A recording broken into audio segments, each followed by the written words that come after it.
Ha comenzado hace muy pocos días el año 1980. El flamante rompehielos almirante Irízar navega por primera vez en las aguas del mar de Weddell Meridional. Debe atravesar para el logro de su objetivo un vasto campo de hielo marino que permanentemente cubre ese mar y de ese modo alcanzar la barrera de hielos Filchner.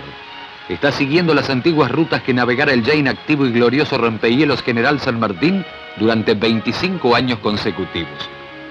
Acabamos de cruzar la línea imaginaria de los 66 grados 33 minutos de latitud sur, es decir, el Círculo Polar Antártico. Los neófitos que han osado incursionar en las regiones de los hielos polares serán bautizados a su modo por el dios Neptuno, su séquito y, por qué no, por sus secuaces.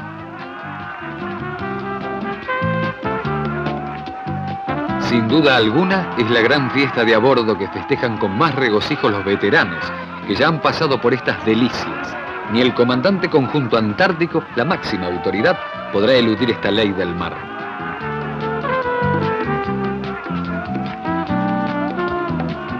Estamos llegando a la bahía Fassel.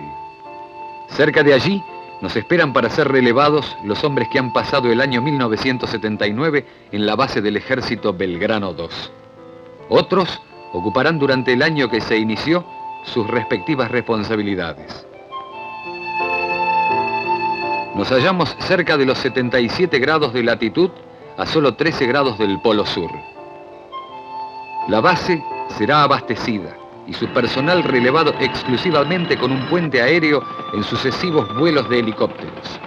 Las bodegas se abren y entregan su cargamento de víveres, combustibles, equipos, máquinas. Aprovechamos uno de los vuelos para visitar la base y poder apreciar desde el aire a nuestro buque.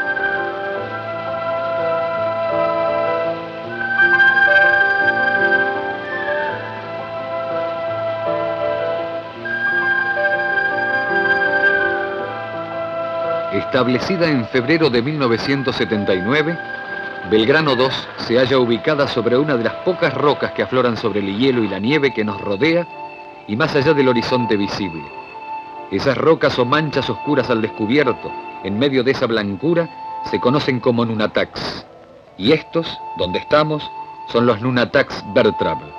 Y en medio de este desierto helado, donde se nos hace tan difícil concebir la vida, hay vegetales. Estos líquenes ramosos son la expresión y el ejemplo cabales de que la vida, aunque no la haya traído consigo el hombre, aquí también existe. Regresamos al buque. Debemos proseguir nuestra navegación para establecer una nueva base, Belgrano III, sobre el domo o calota de hielo que soporta la isla Berkner. La zona ofrece un campo de hielo de gran dureza y espesor, lo que dificulta nuestra aproximación. Luego de unos vuelos de exploración, se decide el emplazamiento de la nueva base. Uno de los primeros elementos a ser transportados es una casilla como abrigo a los hombres que han de realizar los trabajos de montaje.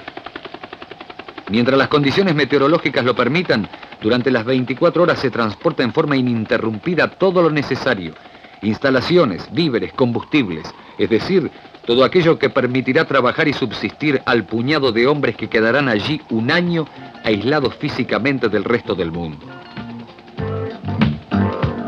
Estamos llegando a la nueva base para visitarla y proceder a su inauguración. Las carpas que están utilizando para el reposo los grupos de trabajo.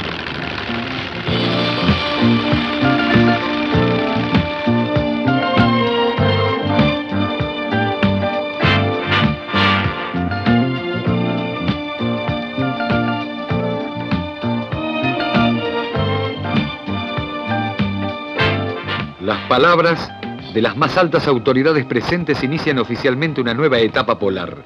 Está finalizando enero de 1980.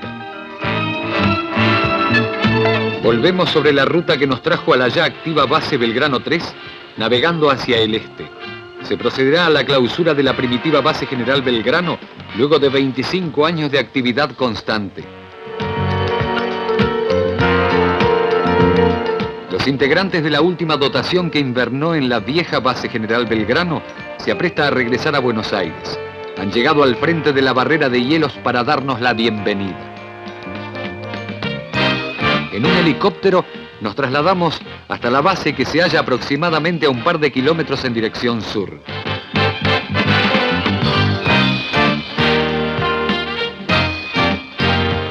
Una última recorrida a las instalaciones que habrán de clausurarse, sumamente deterioradas por la acción del hielo, dentro del cual habían sido construidas.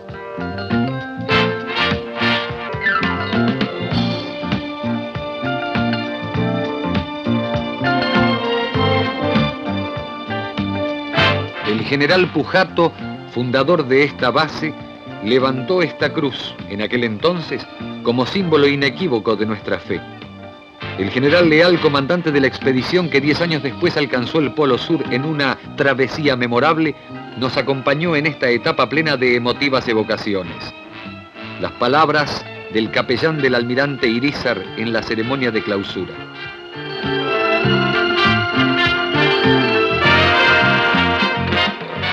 Una vez cumplidos los relevos, los reabastecimientos y las evacuaciones de estas bases del fondo del mar de Weddell, típicamente polares, el rompehielos pone proa hacia el norte. La información obtenida con modernos radares es consultada constantemente durante las 24 horas del día. Todos los mecanismos a bordo son controlados minuciosamente. Se recibe constantemente información desde satélites tales como posición o lugar geográfico, donde se halla navegando el buque, hora exacta universal, entre otros datos de utilidad.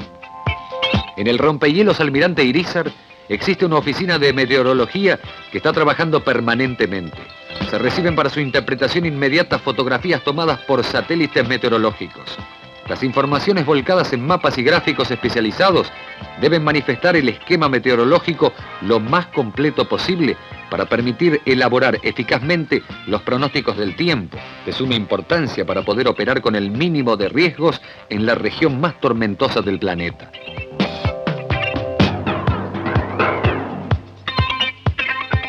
Las radiosondas transmitirán datos varios de la atmósfera a diferentes alturas.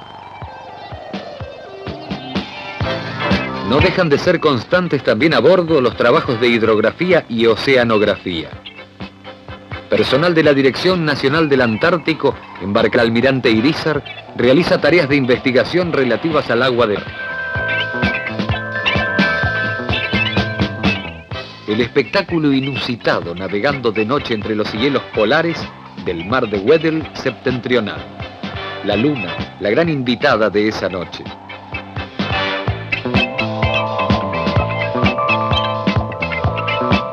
Todo ese complejo mecanismo que conocemos como rompehielos Almirante Irízar es severamente controlado.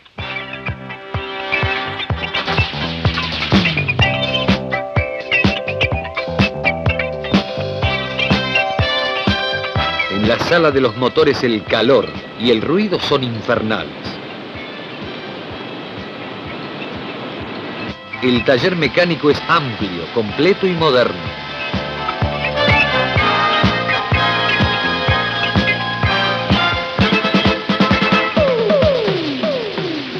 No faltan para los momentos de recreación algún campeonato de fútbol jugado en una bodega desocupada. Tampoco faltan los artífices de la nieve. Ya nos hallamos fuera del territorio antártico argentino, muy próximos al meridiano 25 grados oeste. Allí, en la isla Morrell del archipiélago Sandwich del sur, está instalada la base científica Corbeta Uruguay, indicándonos hasta dónde llega nuestra patria en sus límites orientales. Un helicóptero de nuestra Marina de Guerra nos traslada a la base.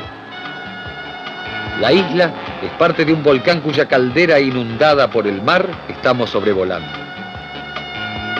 Esta base científica está administrada por la Armada Argentina desde el año 1978 y si bien no es numerosa su población, renovada anualmente, es la más oriental de nuestro territorio. Hemos dejado atrás las regiones del Polo Sur. Nos acompaña un fuerte temporal.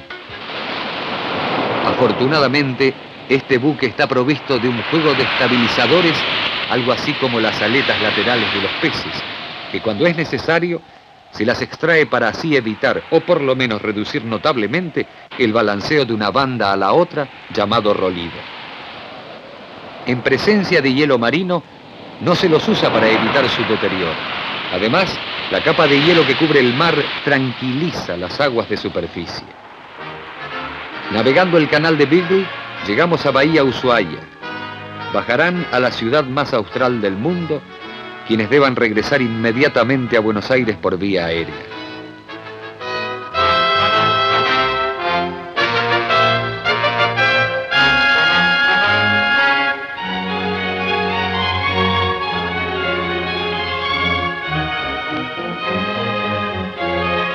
Pocas horas después zarpamos hacia el norte. Las aguas amarronadas nos indican el río de la Plata y las boyas que ya estamos navegando en los canales. Buenos Aires a la vista. Está finalizando nuestra campaña antártica.